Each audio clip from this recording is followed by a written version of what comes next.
Vamos a comenzar con una frase de Gustavo Ceciliano Valverde que nos dice lo siguiente: no tiene sentido contratar personas inteligentes y después decirles qué tienen que hacer. Nosotros contratamos personas inteligentes para que nos diga qué es lo que tenemos que hacer. La contaduría pública es una profesión técnica multidisciplinaria que depende de otras ramas. Y al ser una profesión multidisciplinaria, abarcamos diferentes áreas que el profesional contable tiene la posibilidad de dirigir, organizar, liderar o registrar sus operaciones como contador público. Pero en la medida en que no sabemos sobre la técnica y la importancia de esta, es en la medida en que nuestras posibilidades de ingreso comienzan a disminuir. Y también en la medida en que no tenemos esos conocimientos, no sabemos qué hacer y cómo poder utilizar todo ese potencial que tienen los contadores públicos dentro de la organización de una empresa.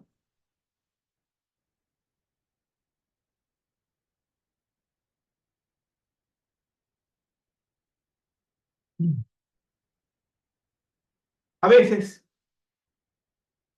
nosotros al momento de registrar una operación debemos estar conscientes, debemos estar claros si la operación que estamos registrando es una operación subjetiva o es una operación técnica producto del conocimiento. ¿A qué me refiero? Al igual que ustedes, todos hemos cursado el colegio. Yo cursé el colegio técnico en el área de contabilidad llamado Francisco de Orellana de la ciudad de Guayaquil, Ecuador. Me gradué como bachiller contable, un colegio técnico, y cursé la especialidad de Contaduría Pública en la Universidad Santiago de Guayaquil del Ecuador. Y al igual que ustedes, en algún momento, sentado en las bancas, nos decían, se compra mercadería, ejemplo, por $1000 o $10.000. Contabilice. Pero ese se compra mercadería y proceda a contabilizar, muchas veces en las universidades no les enseñaban o no nos enseñaban cuál era el tratamiento contable técnico que deberíamos haber aplicado para realizar ese registro, sea un registro en compras de inventario, en propiedad, planta y equipo, en ingresos por actividades ordinarias, en moneda extranjera o en un tema de errores contables cometidos, eh, que en algún momento llegamos a hacerlo, pero hacerlo técnicamente, saber por qué lo hacemos. Entonces, en este marco subjetivo y técnico hay una gran diferencia. Lo subjetivo está sustentado, basado por lo que hemos escuchado. Un ejemplo, ingresamos a esta charla, escuchamos que un expositor dijo esto y nosotros decimos, mira, yo estuve en esta charla, el expositor dijo que eso debía contabilizarse así y así yo lo hago. Esa es una aplicación subjetiva de lo que yo he escuchado, de lo que yo creo, de lo que tal vez leí en un libro también, porque a veces Hay libros profesionales en la materia contable que tienen errores, pero que no los detectamos producto de que no nos hemos adentrado a la técnica. En algún momento me decía alguien, mira, yo me gradué del colegio de contador, yo soy contador. Y le digo, no, tú no eres contador, tú tienes un título de contador, pero el título no te hace un profesional en contaduría pública. Son el título más tus conocimientos los que te avalizan eso. Es como un médico. Un médico que tenga un título y no sabe inyectar, ¿usted se dejaría inyectar? La respuesta es no. Tampoco se dejaría poner un suero. Tampoco se dejaría recetar por ese médico. Entonces, nosotros debemos de diferenciar entre el marco teórico contable y lo que son los tratamientos contables. En este caso, utilizando una norma o lo que conocemos en algún momento como un principio contable, sea doméstico o sea internacional. Recuerden que en algún momento Perú, Ecuador y otros países emitían y convergen con una norma internacional, sean GAF, principios de contabilidad generalmente aceptados de los Estados Unidos, o sean normas internacionales de información financiera u otras normas donde emitían sus normas domésticas. ¿Para qué? Para presentar sus estados financieros. Sin eso, todo lo que hayamos hecho simplemente era subjetivo, lo que escuché, lo que me dijeron o lo que por ahí leí. Entonces, al nosotros adentrarnos al tema técnico y ya en la materia internacional, vemos que se adoptan las normas internacionales de información financiera por una gran cantidad de países de diferentes continentes.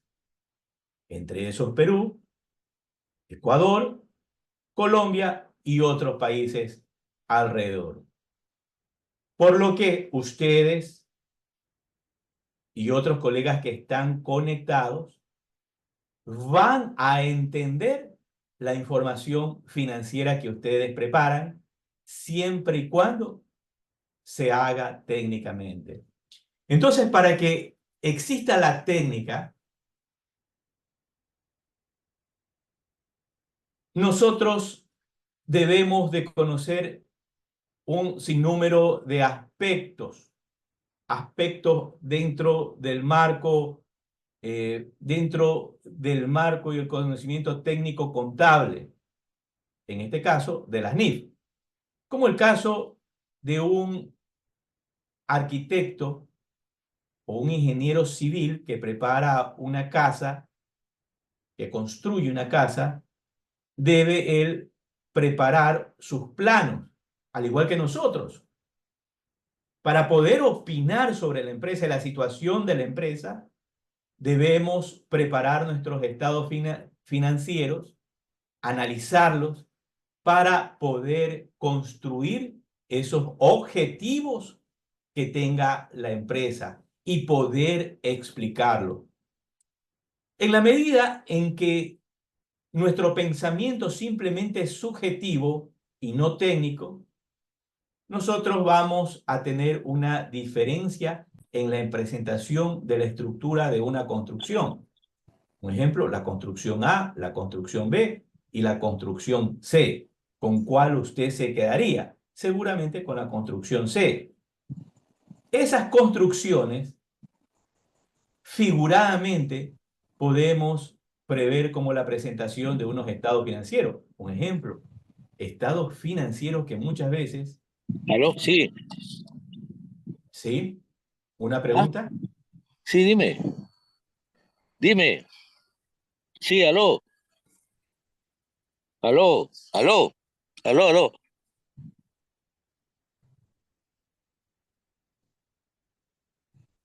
Aló. ¿Tiene alguna pregunta?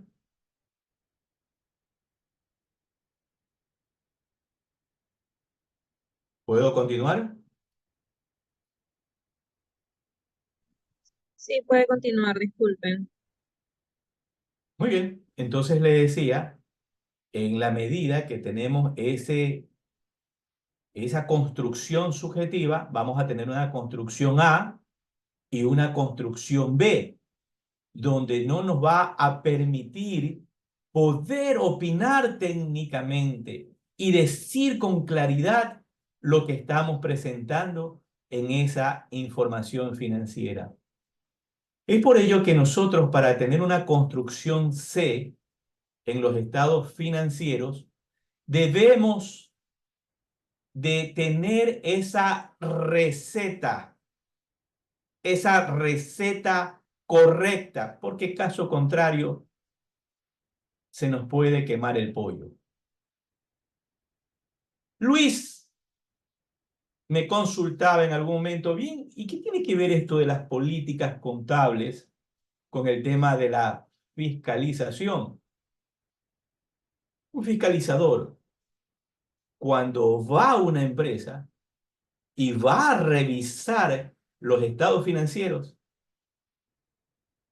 una de las primeras cosas que debe solicitar es el manual de políticas contables. Y usted dirá, oye, ¿y por qué? ¿Por qué voy a solicitar el manual de políticas contables?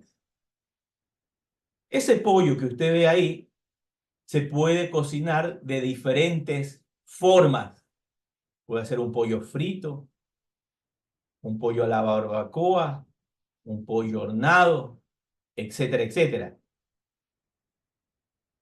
Y si yo no tengo claro lo que voy a cocinar, entonces voy a cometer errores. Lo mismo ocurre con los estados financieros.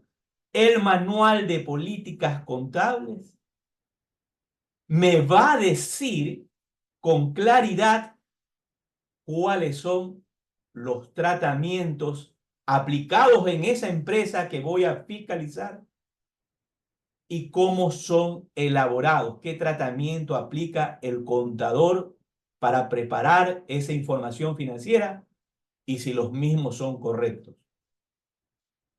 Si no tengo esa información, simplemente estoy perdido dentro de la ciudad, el pueblo.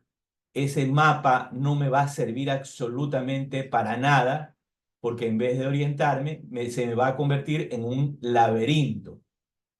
Ejemplo de lo que digo. Si yo les pregunto a ustedes qué método ustedes aplican para presentar el estado de situación financiera, ¿ustedes qué me dirían? ¿Cómo se llama ese método? Tal vez algunos lo sepan, tal vez una gran mayoría no lo sabe. Si yo les pregunto cuál es el modelo de presentación de su estado de resultado integral, ¿cómo se llama? Nuevamente, unos lo sabrán, otros no lo sabrán. Entonces, cuando yo cojo el manual de políticas, al leer, al revisar, me dice, presentamos el método, en este caso, activo corriente o activo no corriente. El estado de resultado se presenta por el método de función o tal vez se presenta por el método de su naturaleza.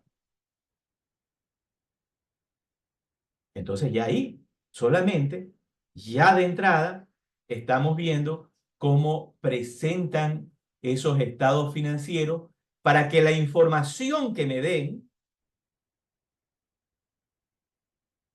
esté de acuerdo a lo que dice el manual de política contado adoptado en esa empresa. Otro ejemplo, ¿qué método de estado de flujo de efectivo aplica? ¿Método directo o método indirecto? ¿Ah? Las notas a los estados financieros. ¿Cuál es la política de presentación de las notas a los estados financieros? Entonces, ahí observamos que las normas internacionales de información financiera, en cada una de sus normas, contienen un sinnúmero de datos, de información a revelar. ¿Qué información usted debe revelar en sus notas a los estados financieros? Entonces, eso es importante, porque el fiscalizador, al momento de revisar la información, dependiendo qué va a revisar, si es todo en general o si es algo específico, él va a comprender la información que debe estar revelada en esos estados financieros. Recordemos que en las normas internacionales NIF, en las normas internacionales de información financiera, NIF, hay requisitos mínimos de revelación de información.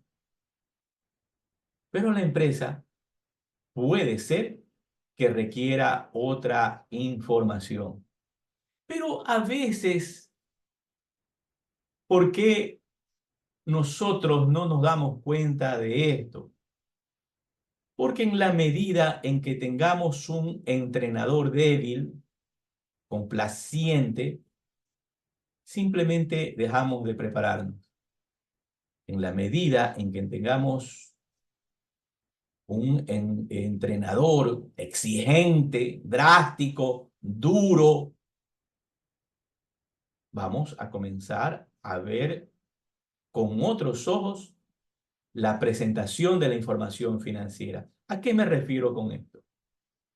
La mayoría de empresas son empresas pymes construidas por una persona natural, en muchos de los casos una persona rústica con poco conocimiento técnico, por lo que simplemente lo que él quiere saber a ciencia cierta es si ganó o perdió dinero, si se cobró o no se cobró, o si se pagó algo. Pero nosotros ya, si vamos a trabajar a una multinacional, donde la multinacional, la empresa extranjera, depende de la información financiera de calidad, que sea fiable, entonces va a exigirle al contador esa información de calidad y por ello va a contratar auditorías externas, por lo general con firmas auditoras Big Four. Y ahí es donde, en la medida en que nos preparamos y conocemos sobre este tema, es que tenemos una mayor posibilidad de poder ganar dinero. Recuerden, usted se prepara para ganar dinero. Es así de sencillo. No hay que darle más vuelta al asunto. Por ahí he escuchado, yo estoy enamorado de la contabilidad, amo la contabilidad. Oiga, si yo pudiera, me cambiara de la contabilidad. Mejor fuera esa persona rústica que tiene su empresa y la sacara adelante. Porque realmente la contabilidad es una materia muy exigente que requiere mucho conocimiento y estarse constantemente preparando. Entonces, al adentrarnos al conocimiento de las NIF, nosotros debemos entender que hay 25 normas internacionales de contabilidad, las antiguas NIF, que fueron actualizadas allá por el año 2000, 2001, y ahora adoptan el nombre de normas internacionales de información financiera. En esta parte también, a veces, una observación, he escuchado equivocadamente, erróneamente. Ya, señores, cambiemos la página del tema de las NIF. Esto ya está averriado. Realmente no entienden lo que es la NIF. No entienden la importancia en la presentación, en la estructura de la empresa. No la entienden. Esto es fundamental, fundamental para la dirección de la empresa. Ejemplo de lo que digo. Ya dijimos en la presentación de los estados financieros. Un ejemplo en lo que tiene que ver con la norma, la NIC 16, propiedades, planta y equipo. Un ejemplo, en muchas compañías, usted pregunta, oye, ¿qué aplican en el tema de los métodos de depreciación? ¿Qué aplican? Línea recta. Nosotros aplicamos línea recta a todo. A todo le aplicamos línea recta. Y ese pensamiento es erróneo. Porque usted no puede aplicarle todo línea recta. Hay equipos que hay que aplicarle por unidades de producción. Hay otros equipos que van tal vez a necesitar una depreciación acelerada. Hay otros equipos que va a tener que dividirlos por componentes. Y aquí una observación. En algún momento alguien había dividido la camioneta, una camioneta, la había dividido en componentes, en motor, chasis, llanta. Algo totalmente descabellado y absurdo.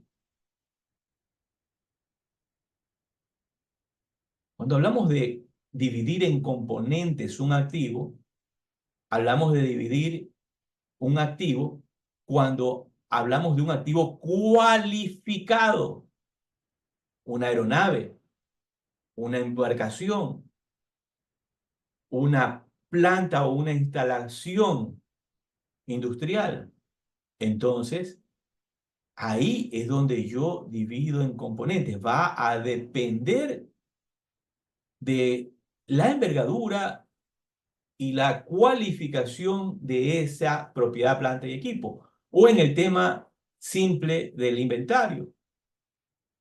En el inventario, un ejemplo, usted le pregunta, ¿qué método aplica para las fórmulas de costo? Y dice, yo aplico promedio ponderado. A todo le aplica promedio ponderado. Cosa que está mal. No a todo le puede usted aplicar promedio ponderado. Un ejemplo, a una entidad comercial, usted no le puede aplicar promedio ponderado. A una concesionaria de vehículos no le puede aplicar promedio ponderado. Debe aplicarle el método FIFO, o tal vez a otra debe aplicarle un método específico, o tal vez a otra debe aplicarle tal vez otro método que tal vez no sean los tres. ¿Por qué? Porque todo eso incide en las cifras. Y usted dice, bien, ¿y qué tienen que ver las cifras?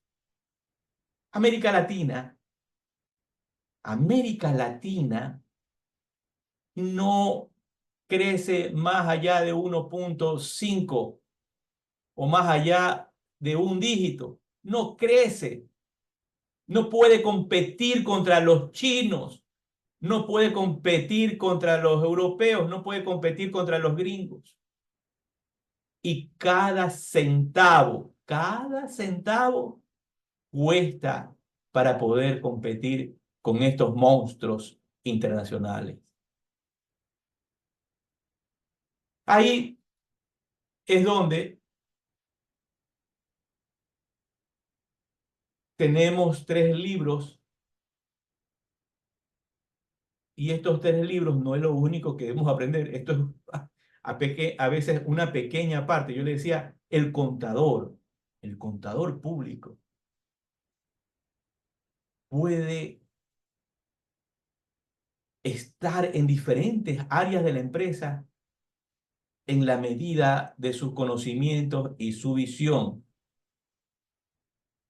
Pero dentro de esas pequeñas partes de esta carrera multidisciplinaria están las NIF, donde hay 3 libros emitidos, el A, el B y el C, que la suma de esos 3 libros, ya vemos que hay 6.000 páginas, muchas más páginas que la misma Biblia. Si usted no terminó de leer la Biblia, imagínese terminar este bagaje de libros. Pero tal vez usted que me está escuchando se haga la pregunta: oye, Víctor, ¿pero para qué aprender tanta cosa? En la verdad, ¿me sirve para algo? Y la respuesta, así, enfática, directa y clara, es sí, le sirve para una cosa: para ganar dinero, para responder con claridad y con certeza y con seguridad lo que otros no saben. El que gana es el que sabe. Y si usted no sabe, se nos va quedando. Ahora, eso no quiere decir que lo podemos saber todo. No, hay cosas que no sabemos. Pero si no lo sabemos, lo investigamos y lo resolvemos. Sabemos resolver problemas. Entonces, ya en esta introducción, nosotros vemos los estados financieros y que estos estados financieros, ¿qué están reflejando? Están reflejando cada una de las áreas de las empresas: producción, cobranza, compras a través de los proveedores, las nóminas, las obligaciones financieras, los resultados de la operación y entender cómo funciona, por ejemplo, el estado de resultados. Y aquí les voy a dar un ejemplo. A veces yo les he preguntado a las personas: oye, ¿cuál es la importancia financiera de la depreciación registrada en el estado de resultados y de la depreciación acumulada registrado en el estado de situación financiera? ¿Qué incidencia tiene? Bien, este es un gasto no monetario y no tiene una mayor incidencia que simplemente reconocer el desgaste del equipo. Eso es lo que a veces me responden. Y la respuesta es que la depreciación es una provisión financiera indirecta que afecta al futuro de la operación de la empresa.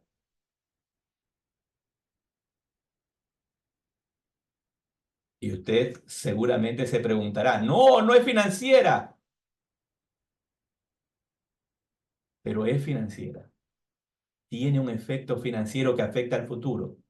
Y si yo no lo tomo en cuenta, puede ser que mi empresa quiebre. Les dejo esa duda para que usted lo analice. Entonces, cuando nosotros presentamos esos estados financieros, vemos que tenemos el estado de situación financiera, vemos que tenemos el estado de flujo efectivo, vemos que tenemos el estado de resultados, el estado de cambio en el patrimonio y el estado y las notas a los estados financieros. Pero como vimos anteriormente el ejemplo de un mapa, este es un mapa que debe ser entendido. Pero en la medida en que no tenemos la experiencia,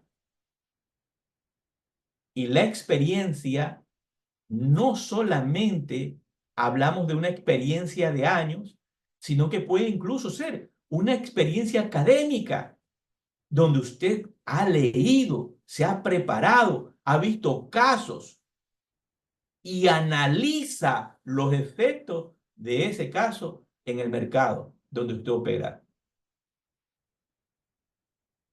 Ejemplo de lo que le estoy diciendo.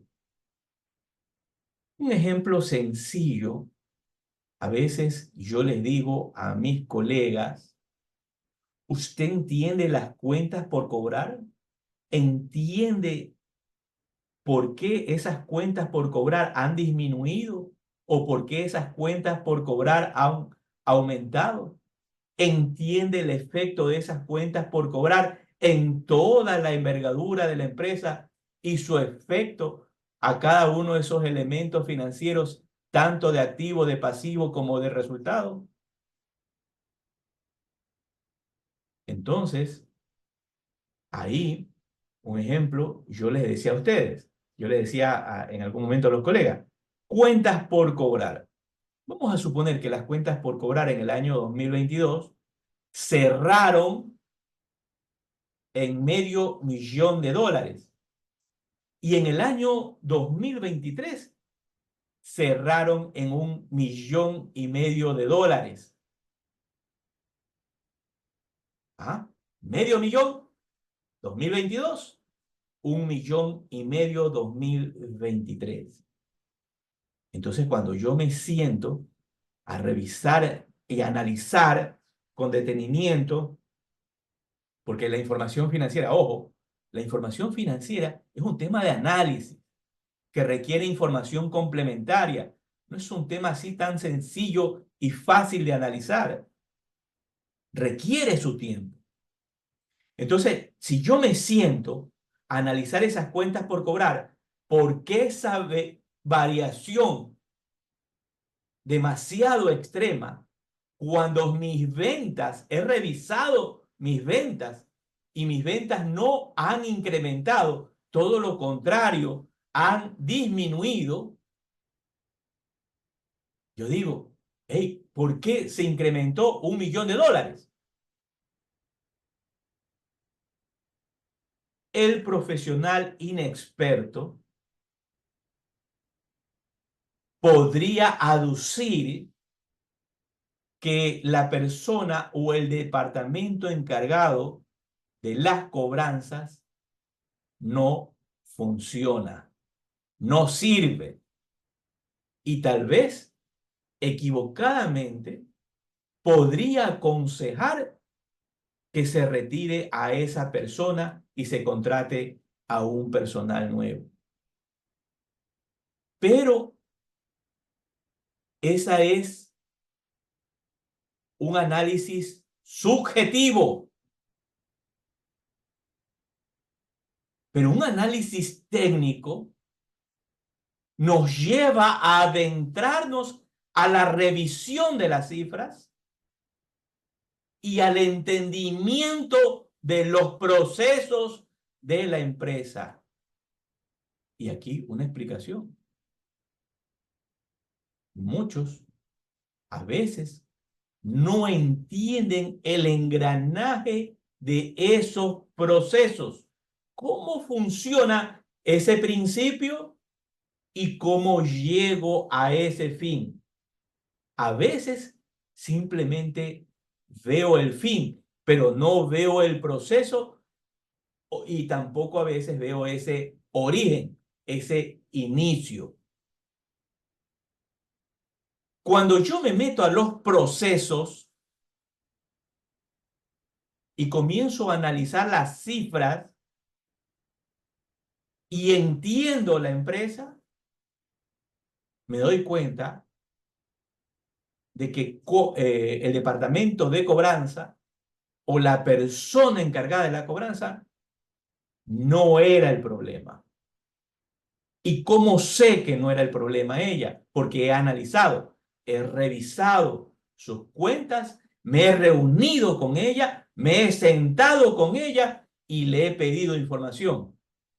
Ejemplo, he entendido su manual de funciones, su manual de control interno y he evaluado sus operaciones. Ejemplo, usted lo ha llamado, ha enviado email, comienzo a pedirle el análisis de saldo por antigüedad y comienzo a pedirle otra información complementaria. Entonces, me doy cuenta que el problema no es ella o él del departamento de cobranza. Entonces, ¿quién es el problema? El problema puede ser de ventas. Que los vendedores, con el ánimo de vender y de vender inescrupulosamente, sin ningún tipo de moralidad, simplemente vender por vender, han colocado los productos sin ningún tipo de análisis a Raimundo y todo el mundo. Por lo que la cartera lamentablemente ha crecido.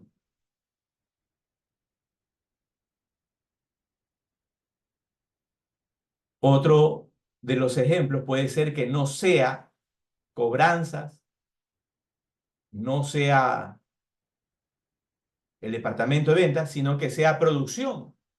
Los productos que estoy vendiendo son de muy mala calidad o los productos que estoy importando son de mala calidad y los clientes simplemente no me quieren pagar. El problema puede ser logístico, donde las entregas no están siendo realizadas a tiempo o no están siendo canalizados correctamente los pedidos con los clientes. Entonces se da cuenta. Ahí el punto del fiscalizador, dependiendo qué es lo que va a revisar, debe de entender todo ese engranaje, ese marco legal para poder realizar las preguntas correctas. Simplemente, al no saberlo, lo que hace es un trabajo empírico, subjetivo, ¿en base de qué? De la experiencia, en base de lo que ha visto, en base de lo que ha escuchado,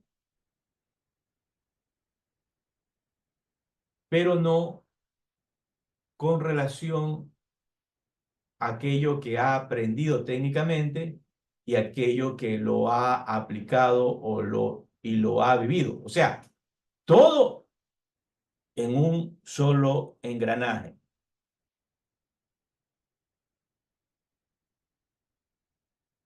Ahora, aprender este tema de las NIF no es fácil. Realmente no es fácil. Pero tampoco es imposible. No es fácil, pero no es imposible. ¿Requiere de tiempo? Sí, requiere de mucho tiempo. Requiere de leer, pero no basta con leer, porque si usted abre un libro de las NIF y le digo lo que yo le estoy diciendo, es por experiencia, con esa experiencia y convicción de haber pasado por esta serie de problemas, ¿sí? Que me tomó mucho tiempo, incluso dolores de cabeza, porque no entendía algo. Entonces ahí va la explicación que yo le decía. No es coger el libro, abrirlo y simplemente leerlo, porque si usted no entiende ciertos datos técnicos, un ejemplo, ¿qué es valor razonable? ¿Qué es valor de uso? ¿Sí? Entonces, ¿qué es esto? ¿Cómo funciona esto? ¿Qué es valor neto realizable? ¿Qué, qué es la proyección de los flujos? ¿Qué es un estado de resultado integral? ¿A qué se refiere con el tema integral? ¿Cómo se prepara un estado de flujo efectivo? Para que me sirva, no para que sea decorativo o de presentación. Entonces, al adentrarnos al entendimiento de la norma, sabiendo que nos va a tomar tiempo, es donde nosotros vamos adquiriendo estas recomendaciones de estos expertos internacionales recogidos en este conjunto de la norma, que te sirve ¿para qué? Para poder entender si lo que fue presentado por el cliente que estás fiscalizando es correcto o no, para poder asesorar a tu cliente, para entender si los resultados que están dando son correctos, porque a veces hay cifras invisibles que no son reconocidas en los estados financieros y que afectan a los registros contables. Ejemplo, los impuestos diferidos. Ejemplo, la provisión para jubilación y desahucio. Ejemplo, que una gran mayoría de contadores no aplica, la provisión para desmantelamiento de los negocios. Entonces ahí tenemos un gasto y un pasivo invisible que no se reconoce. Entonces ahí es donde yo debo de entrar a la lectura, al entendimiento, a ir digiriendo y elaborando esa casuística, porque para entender la norma debes leer otros libros. Y un ejemplo, hay libros como el libro B de las NIF, que a veces tú no entiendes el ejemplo. Tienes que ir a otros libros donde lo hagan más sencillo el entendimiento. ¿Sí? Entonces todo eso te da ese plus con tus clientes y algo que yo les aseguro. ¿Se gana dinero? Sí. Se los digo con toda convicción. No nos volvemos millonarios, eso sí. No se va a volver millonario. ¿Ya? Puede ser que sí, de repente tenga esa mente millonaria y se convierte en millonario. Puede ser que sí. Felicitaciones. Pero sus clientes van a saber que usted sabe. Y cuando un cliente ve que usted sabe, ese cliente se engancha con usted y no lo deja ir. Por lo menos tiene el respeto, la consideración y el pago de sus honorarios. Entonces, bien, a veces me preguntan, oye, Víctor, ¿y cómo comienzo a aprender este tema de las NIF? Parte de lo primero, marco conceptual para la información financiera. Marco conceptual fundamental. Fundamental que el fiscalizador lo sepa. Principio del devengado. Oye, ¿qué es eso del principio del devengado? ¿Y para qué me sirve? ¿Ah? ¿Y qué les dije hace un momento? El registro del desmantelamiento, el registro de la provisión por jubilación y desahucio.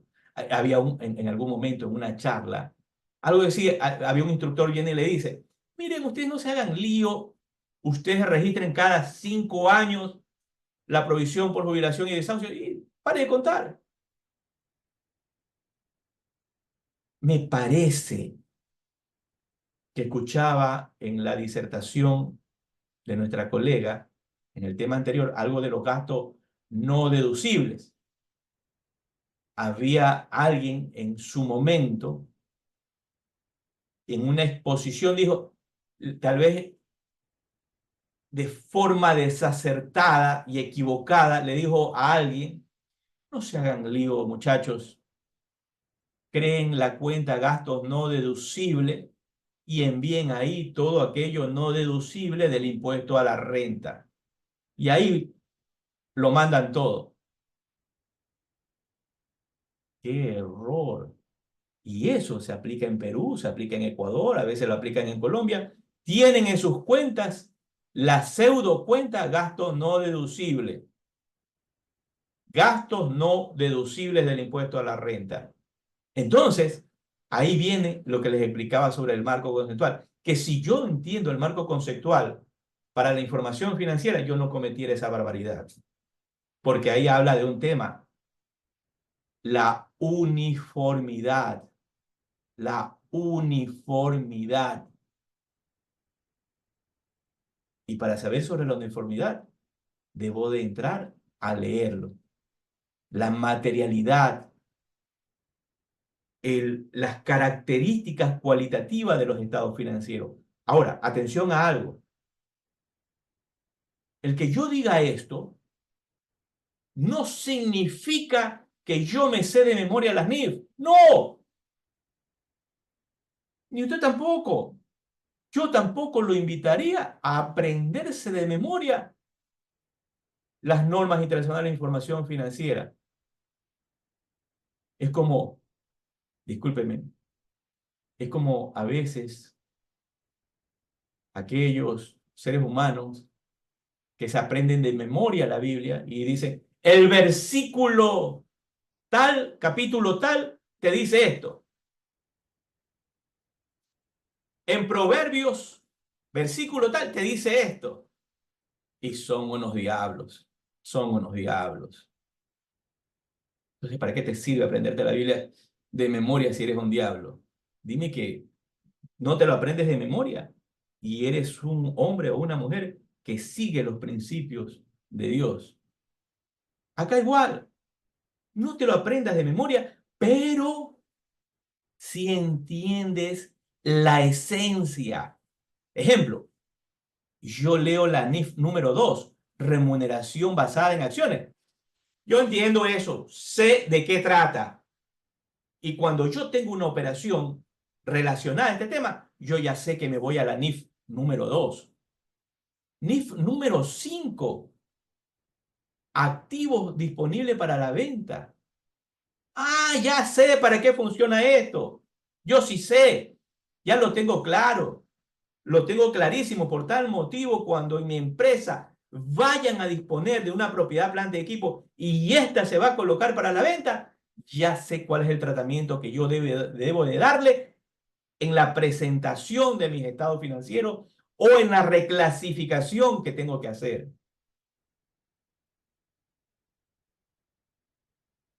Entonces, ¿se da cuenta? Sabe la esencia, simplemente lo que hace es que en caso de duda, va a la norma, la lee y aplica. Es como el abogado. El abogado se puede saber por ahí un artículo, 2 artículos, 10 artículos, 20 artículos de memoria, pero no sabe todo el marco legal de memoria, salvo que sea un privilegiado. ¿Sí? Pero el abogado sí sabe a dónde ir, sí sabe qué libro abrir. Igual el médico, igual un mecánico experto. Ustedes han ido donde un mecánico y le dice, a ver, señora o señor, prende el carro. Entonces él comienza el carro a sonar. Dice, ah, ya sé qué es, ya sé qué es. Pero vamos a hacer esto para salir de la duda. Médico, abogado, contador, al tener esa experiencia técnica. Entonces, ya no, con esta pequeña introducción por el tiempo, nos vamos dando cuenta de la importancia de entender la norma y la importancia de saber para qué nos sirve un manual de políticas contables. Si no existe ese manual de políticas contables, usted al momento de la revisión va a caer en el mismo error, va a suponer, va a pensar subjetivamente. Entonces usted va a comenzar a tener que hacer una serie de preguntas. Y aquí una observación. Tal vez le pase, como dice la canción, lo mismo que a mí, que hablando, conversando, te dicen una cosa y en el camino después te dicen otra. Por lo que, para curarse en sano, uno pide que el cuestionario se lo llenen por escrito con firma del representante legal, con firma del contador. Pero a veces tampoco quieren firmar porque no quieren comprometerse a nada.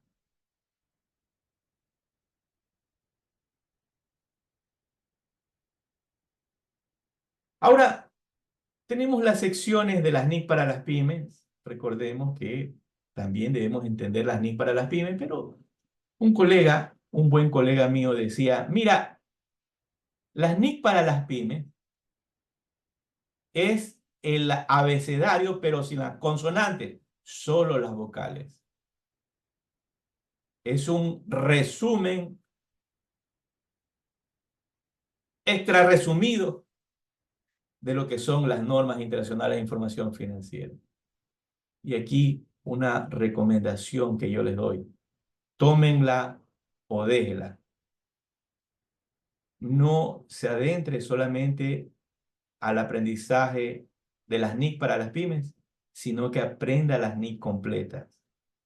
Las NIC completas lo llevan a usted a otra cancha, a otro país. Le abren las oportunidades. Y si usted quiere mejorar sus ingresos, debe tener esa visión profesional para saber lo que estamos hablando. Entonces, en las NIC para las pymes vemos que tenemos 35 secciones con relación a las NIF completas que tienen 41 normas. Es un resumen, pero que están dirigidas para las pequeñas empresas. Hay un marco de la comunidad andina que describe qué son las pymes, ¿no? E incluso da montos en temas de relación a los activos. Y más o menos por ahí hablamos de una empresa pymes pequeña, 10 millones de dólares, 20 millones de dólares. Ya cuando hablamos de una empresa de otro calibre, ya hablamos de activos superiores a 100 millones de dólares, 50 millones de dólares y en adelante. Bien, hasta aquí, ¿qué preguntas tendrían? En el caso de que existan preguntas.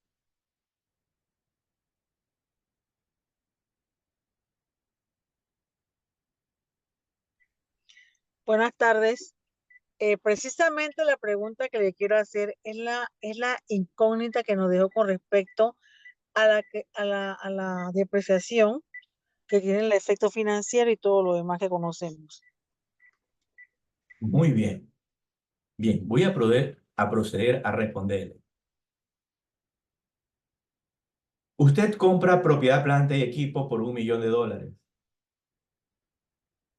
Producto de la explotación del negocio, esos activos se van desgastando o se van deteriorando. Y nosotros los profesionales, de acuerdo a las estimaciones técnicas, miren lo que digo, estimaciones técnicas, donde a veces necesitamos información técnica de otros profesionales, es que establecemos el método de depreciación y la vida útil de ese activo. Ese desgaste nosotros lo reconocemos a resultado. Y ese registro nosotros lo conocemos como una partida no monetaria. Una partida no monetaria. Y que equivocadamente decimos que eso no tiene un efecto financiero. Y eso es un error gravísimo. Sí tiene un efecto financiero, simplemente que no lo vemos. Ejemplo de lo que estoy diciendo, y lo voy a decir de la forma más sencilla.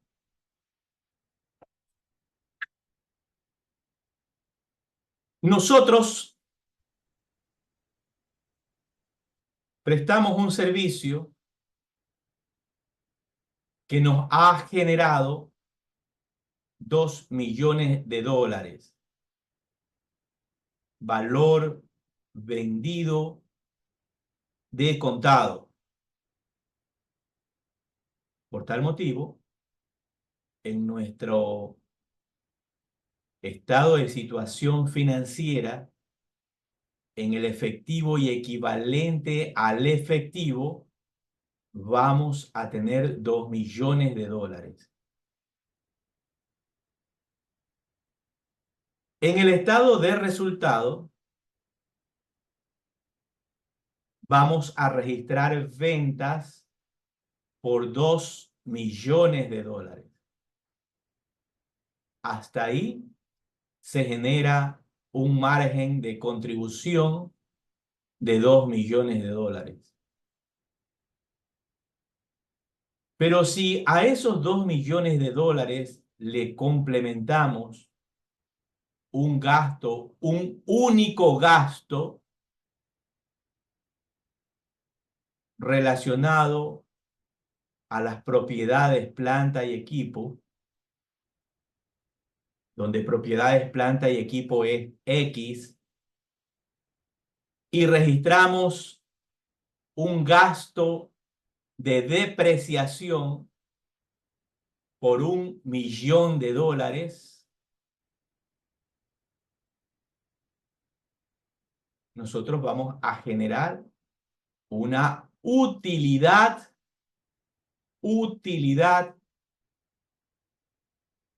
de 1 millón de dólares.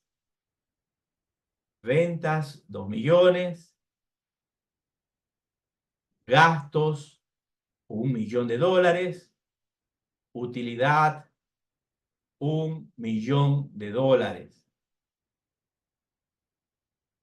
Entonces el dueño, al revisar la información financiera, dice, el contador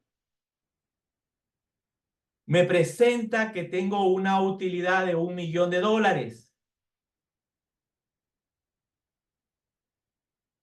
Pero lo que no entiendo es por qué yo tengo 2 millones de dólares.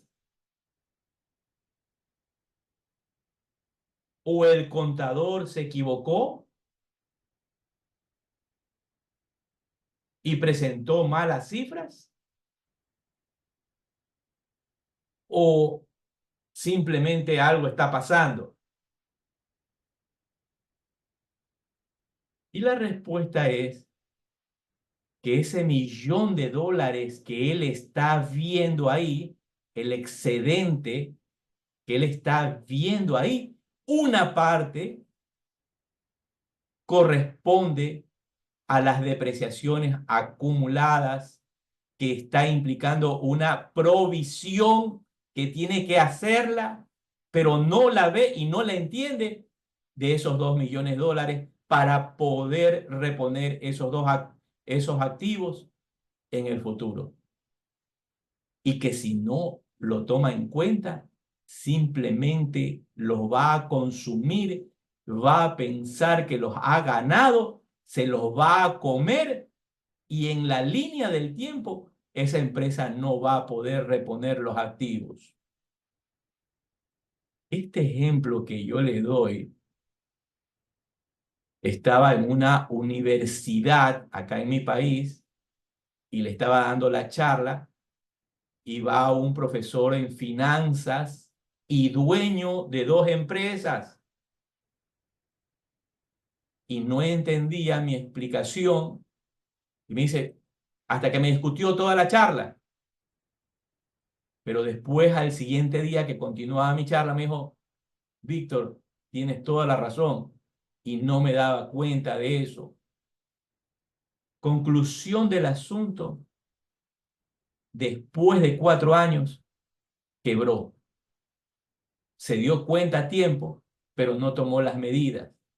Pero quebró porque no tenía los recursos financieros para poder nuevamente comprar esos activos, o no tenía el apalancamiento suficiente a través de una institución financiera de poder obtener esos dineros. Pero bien, hasta ahí mi explicación. Dependerá de ustedes digerirlo, analizarlo y poder tomar en consideración en su futuro flujo de caja o en sus proyecciones financieras para que su empresa en la línea del tiempo no vaya a quebrar. Espero haber respondido la consulta.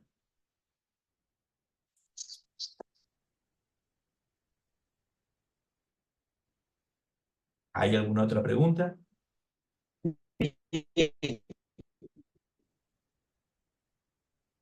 Muchas gracias, Vic. Exposición, antes de el tema.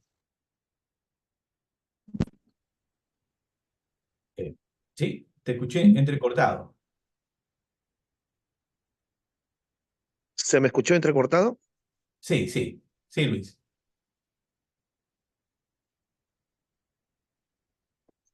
Sí, disculpa, es por un tema quizás de conexión.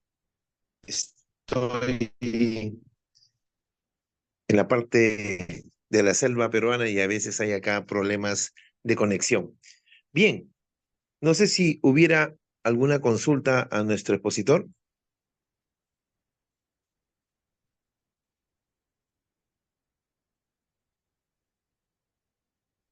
Bien, Bien, hasta que se animan para concluir la explicación de esta tarde y de esta jornada en las políticas contables, ¿de dónde nace el manual de políticas contables financieras?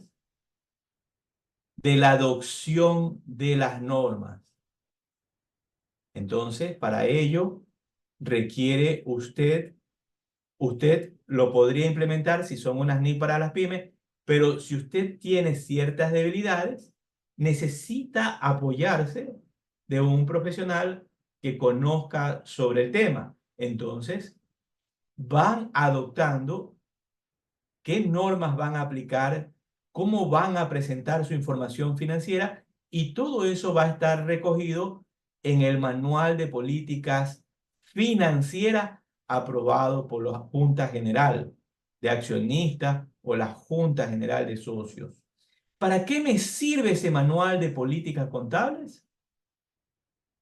Para la preparación fiable de los estados financieros y las notas, para presentar información financiera que cumpla con las características cualitativas de los estados financieros de acuerdo a lo recogido en lo que yo les enseñaba a ustedes, el marco conceptual de la información financiera.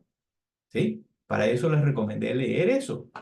Ahora, ustedes deben de tener claro que una cosa es el tema financiero y otra cosa es la materia fiscal. Las dos son dos cosas diferentes. Pero eso no quiere decir que en la materia financiera yo no vaya a observar ciertos registros. Ejemplo, el registro de lo que en mi país conocemos como el IVA. Creo que en su país se llama IGS. Me van corrigiendo. IGS la sigla. Un ejemplo, el IVA, las retenciones en la fuente. Por lo que yo necesito distinguir